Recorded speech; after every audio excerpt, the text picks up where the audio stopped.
Future Hacker Life Path Future.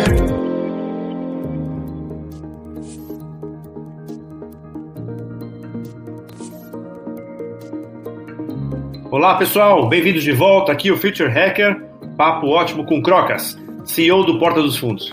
Ô Crocas, um assunto, cara, em pauta, né, no evento do South by Southwest desse ano, é a transformação dos negócios, né, principalmente na seara do entretenimento. A impossibilidade, né, cara, de sediar eventos presenciais, né, trouxe um público muito grande para o digital e a diminuição das fronteiras, né, entre música, games e produção de conteúdo. Você acredita que essa tendência, cara, foi acelerada, né, para cá ou teoricamente é algo contingencial? Ah, não, eu acredito que certamente acelerou. Sabe a sua mãe te fala assim, leva casaco que vai chover, leva casaco que vai chover. E aí você tá lá no meio da chuva e choveu, e você falou, puta, minha mãe tinha me avisado que ia chover, por que eu não trouxe o guarda-chuva e o casaco? Acho que é isso, assim, tava todo mundo avisando para as empresas, indústrias em geral, você precisa digitalizar, você precisa olhar para o digital com mais carinho, não como se fosse uma unidade do que sobra de conteúdo seu, né? Não como um primo pobre da sua empresa. E aí chegou a pandemia e esfregou na cara de quem não tinha feito esse dever de casa direito, né, André? Muitos aproveitaram e vieram para o mundo de verdade, se atualizaram. Alguns ainda estão ali perdidos, tentando saber como faz, muitos morreram porque não conseguiram sobreviver à chuva, né? Enfim, mas eu acho que é um movimento que veio para ficar sim. Eu vejo principalmente os líderes de mercado entendendo isso de uma forma mais amadurecida e percebendo que digital não é uma disciplina, vamos chamar assim, que você tem que ir na sua empresa. Toda a sua empresa tem que estar entendendo de digital. Não é marketing digital ou PR digital. É tipo, o PR tem que ter tudo. Não é mais separado, não deveria ser separado, entendeu? E eu acho que isso é uma vantagem, né? De quem já estava no digital, vai ser mais fácil ir para um presencial, digamos assim, do que o movimento ao contrário. Mas quem percebeu isso e tomou coragem finalmente vai conseguir sim, pode demorar um pouquinho mais ou menos, mas acho que veio para ficar, acho que é um caminho sem volta. Não, legal, exatamente isso que você está falando, é a mesma coisa que eu penso com inovação, né, cara? Se inovação, uma área datada de inovação, eu acho que inovação deveria ser algo também que permeia, assim, deve ter um jurídico que tem uma cabeça inovadora, que tem uma área de procurement que tem uma cabeça inovadora. Então, né, eu também concordo contigo aí. Agora sim, você pega, por exemplo, né, o Cirque du Soleil, né, cara, assim, né, quando ele fechou, né, faliu, né, puta, assim, não existiria o mercado, cara, de você comprar um ingresso online e você assistir em tempo real, quer dizer, morreu assim, antes de tentar tudo? Eu lamento também muito, eu acho que talvez, não conheço muitos detalhes ali do que aconteceu. Se fosse eu tentaria. É que ali eles são muito visuais, né? A experiência física é algo muito importante. Não sei se também a questão do VR, dessas experiências mais imersivas, elas também foram prejudicadas com a pandemia, né, André? Porque você não pode ficar num lugar mudando o óculos de VR na cara do outro, no rosto do outro, porque a pandemia, né, dificultou um pouco, ela voltou um pouco para trás esse mercado, na minha opinião.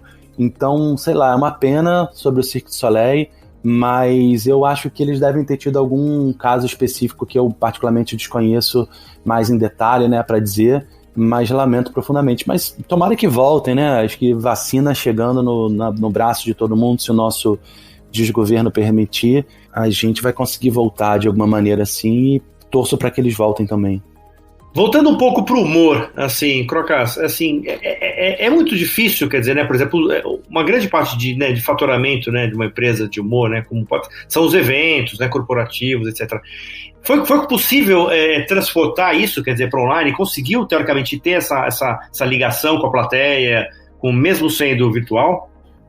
Olha, isso é muito legal. Eu acho que um dos lugares onde a gente mais aprendeu sobre a nossa audiência, sobre a nossa comunidade, foi no começo da pandemia, ao longo da pandemia, né? E eu te conto, André, que a gente tinha, lá em março de 2019, uma boa frente de sketches gravadas, sketches presenciais, né?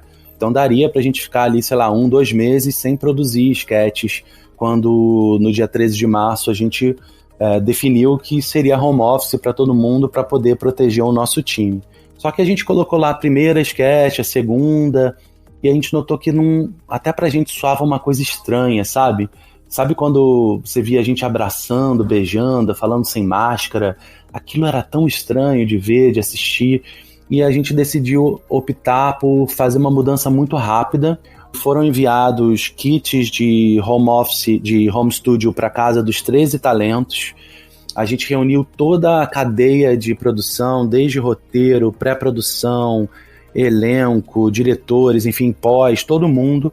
E a gente falou, vamos começar a ter que representar o momento que está agora, o momento das pessoas em casa, fazendo reuniões por Zoom, tendo saudade dos outros, enfim, representar o retrato, né, do que estava acontecendo.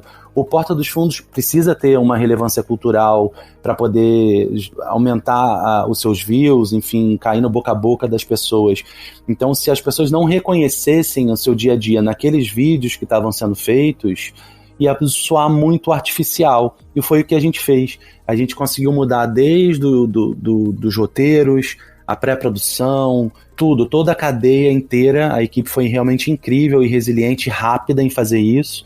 E a gente teve uma percepção de aumento de audiência, o nosso público agradecendo muito que a gente estava ajudando a manter um pouco mais sano, né, a mente nesse momento louco que a gente vive. Então foi um movimento de reinvenção mesmo do como a gente fazia, e que muitas coisas vão continuar, mesmo a gente voltando para o presencial muito em breve, com todo mundo vacinado, a gente vai continuar com muitas coisas que a gente aprendeu a fazer pelo remoto, sabe? Então o humor serviu, como sempre, para ajudar no dia a dia das pessoas, seja ficando mais leve, seja fazendo uma crítica política, ajudou mais uma vez. Vale tudo pro humor, cara? Assim, ou existem alguns limites, assim, que vocês trocam, alguns policies, assim, que teoricamente já é uma coisa alinhada com todos os protagonistas ali? Olha, eu acho que vale tudo pro humor, sim. O que não vale é ofender ninguém, ser preconceituoso, ser racista, aí não vale. Mas isso não vale em nenhum conteúdo, na real. Mas no humor vale tudo, sim. Eu acho que o humor ele tem um papel social muito importante de provocar discussão, de provocar raciocínios, de trazer temas que, né, às vezes eles não são discutidos, são colocados ali para debaixo do tapete. Mas, assim, obviamente, isso tudo tem que ter o cuidado de não ser cometido nenhum crime, né? De você ter caráter ali naquilo. Então, acho que sim, acho que é um pouco por aí esse raciocínio. E para onde que vocês estão indo? Mas quais são os outros planos aí que vocês têm aí que podem ser divulgados aqui? Olha, André, o Porta está crescendo demais. Do ano passado para esse foram mais de 60% de crescimento e já é um grupo muito grande. A gente hoje tem 2 unidades de negócio criativas, né? Uma é a parte digital, onde estão as sketches, onde a gente lançou uma unidade chamada Porta dos Outros, que presta consultoria para marcas que queiram se transformar em publishers, né? Que queiram falar direto com a sua audiência. Então, é uma unidade que vem cada vez mais se desenvolvendo, ganhando espaço, trabalhando com marcas em geral. E uma outra unidade, que é o nosso estúdio, o Porta Estúdio, que produz filmes, séries, né? Por exemplo, Que História é Essa, Porchat? É uma produção do Porta Estúdio. Para a HBO, o Greg News é uma produção do Porta Estúdio. A gente tem, só para esse ano, mais pelo menos umas 5 séries e filmes para lançar nesse campo. O YouTube Originals contratou a gente também para o Futuro Ex-Porta, que é um reality show, que vai ser lançado esse ano ainda. A gente tem essas 2 unidades, então seria o digital, que foi onde a gente nasceu, e tem o estúdio que, comparando, seria o mercado tradicional do entretenimento de uma produtora de filmes, de séries, né? Então a gente consegue ter um pé muito forte nesses 2 locais. Porta cresce cada vez mais nesses 2 ambientes. Inclusive, por exemplo, no México, esse ano, a gente lança a nossa primeira série lá, que chama Arina, que é uma série da versão do Peçanha, né? Que é o nosso miliciano daqui, que lá chama El Teniente. É um sucesso estrondoso por lá no México, e ele ganhou um spin-off, que é uma série de 8 episódios, para a Amazon Prime. Legal. Crocá, vocês têm algum projeto de impacto, assim, mais social, quer dizer, de estar descobrindo novos talentos artísticos aí? Estamos sim, André. A gente tem um comitê só de novos talentos, com vários olheiros e olheiras, pessoas que estão observando novos talentos, pessoas interessantes para a gente trabalhar. Isso, obviamente, ajudou muito com a parte do Futuro Exporta, né? A gente recebeu mais de 10 mil inscrições de todo o Brasil. Além das pessoas que a gente selecionou, a gente pôde ter contato com um monte de gente muito legal, que naturalmente a gente vai continuar de olho, observando, acompanhando. Então, certamente sim, a gente nota que tem que ainda muito feijão com arroz para trazer ainda mais diversidade para dentro do grupo, né? Mais outros tipos de sotaques também para cá, de outros lugares. Nesse último ano a gente trouxe, né, João Pimenta, que é um comediante baiano incrível, o Joel, que é gaúcho, enfim, a gente vai olhando um pouco mais também fora do eixo Rio-São Paulo. Mas uma coisa que eu acho também legal de contar é que a gente foi para outras janelas, André. Então, a gente tem podcast, a gente lançou um podcast agora com a Deezer, que é Quem Quer Ser um Alienado, da Dona Helena, que é uma personagem que nasceu durante a pandemia, do ator Fábio de Luca, que é incrível. Além disso, a gente tem o Twitch. A gente lançou um canal no Twitch chamado Salve, que tem como âncora o Kibe, né, o Antônio Tabet também. Então, a gente está se espalhando. Onde abrir o espaço para a gente entrar, a gente vai entrar. E sempre com humor, Crocas? Ou você, por exemplo, o Portas pode, no futuro, fazer um drama? Todos os talentos daqui, todos têm muita vontade de experimentar outros gêneros, né, do entretenimento. Eles são engraçados por natureza, então acaba que sempre cai para ter algum tipo de humor no projeto, mas não necessariamente só sobre humor, não. A gente pode se dar a liberdade de produzir qualquer tipo de formato que a gente queira, desde que seja bom e combine com o DNA do Porta. Crocas, eu tenho aqui uma última questão, antes das considerações finais aí, cara, te explorar um pouco, né, só uma última questão, que é do teu conhecimento, né, que você tem, né, do mercado, né, de comportamento humano, né, de entretenimento, etc.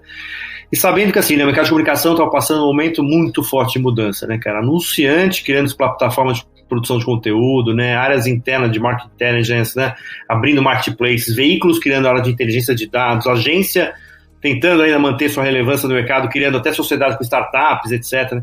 Cara, um mercado, assim, uma mudança frenética. Como é que você enxerga esse mercado daqui a 10 anos, cara? Olha, eu enxergo que a gente passa por uma situação onde o mundo é muito mais complexo. E essa complexidade, ela é mais interessante. Eu gosto de coisas complexas, assim. Antigamente, a gente tinha a questão do ou, né? Ou é isso, ou é aquilo. Ou eu sou uma agência, ou eu sou uma produtora, ou eu sou tal coisa. E hoje em dia você pode ser o E. O E é muito mais legal, né? Eu posso fazer collab, eu posso fazer cocriação. Se eu não sei de um assunto, eu consigo convidar alguém que conheça daquele assunto e faça uma parceria. Então eu acho que o futuro é o E. Eu acho que o futuro é o momento onde os profissionais e os lugares, as empresas, as agências, enfim, os produtores de conteúdo, eles vão precisar somar forças em cada um dos seus expertises específicos para conseguir enfrentar a complexidade que é o mercado. O mercado não é mais, eu pego aqui, quero lançar uma música, boto lá na rádio e pronto, estourou minha música, lanço no Fantástico. Isso não existe já há algum tempo. Ele começa, a audiência está mais exigente, né? A audiência te dá muito pouco tempo de atenção, ela muda para um canal, para um outro canal, né? Canal esse, enfim, celular, janelas diferentes, áudio, enfim, ela muda para consumir outro conteúdo com muita facilidade. E além disso, a gente não compete só com os nossos antigos concorrentes, né? O humor do Porta não compete só com outros humoristas e comediantes e grupos de humor. Compete com o gatinho da vizinha que passou no Instagram, com a banda de rock, com a música da Anitta, com uma campanha que foi feita, com o Fora Bolsonaro, com várias coisas vão ser a competição ela é mais ampla. Eu acho que se a gente não olhar para o E e para as parcerias e para o collab de um jeito real, o mercado e quem ficar tentando ser exclusivo de alguma coisa vai ter problema sim. Eu imagino que o caminho é o E. Maravilhosa resposta, cara. A melhor resposta que a gente já teve aqui, que exatamente é trocar o ou pelo E mais com, né? Concordo de gênero e grau. Exato. O E é mais legal, né, cara? Assim, ele Também acho. Eu acho que isso a pandemia acho que trouxe um pouco, né, chama de Silver Line, né, quer dizer, esse espírito, né, cara, um pouco mais de colaboração, porque se não tivesse o E, cara, a gente não tinha vacina, bicho, né? Então, assim, é simples como isso, né? Se a gente está criando, né, um mundo com mais propósito, onde as coisas são mais interessantes, eu não posso falar pelo outro se eu não tenho aquela experiência. Aí entra a questão de diversidade, né, de inclusão, de várias coisas que, se não saírem do mimimi, né, André, se não saírem da historinha, papo furado, de fingir que está fazendo, e não vier para o real mesmo, se não fizerem de verdade o que está sendo dito, eu brinco, se as pessoas não forem quem elas são no Instagram, na vida real, se for só no Instagram, aí o mundo está perdido. Então eu acho que a pandemia ensinou a gente a ser, que quanto mais de verdade for, melhor, com os acertos e os erros. É legal ter erro também, assim, ninguém vive só de acerto, né, André? Quem vive de acerto é robô, e isso é chato. Também acho, cara, a gente só cresce em conflito, né? Por isso que isso é uma coisa que até tenho falado bastante, cara, eu prefiro o blended da diversidade, né, e da dissonância do que a busca pelo senso comum, né, cara? É muito mais charmoso a diversidade e a diferença, né, a diferença de opiniões, né, cada vez mais. Assim. Com certeza. Respeitar quem concorda com você é muito fácil, né? É mais fácil, né? Exatamente. Isso aí é óbvio. Eu quero que você consiga dialogar e conversar com quem não...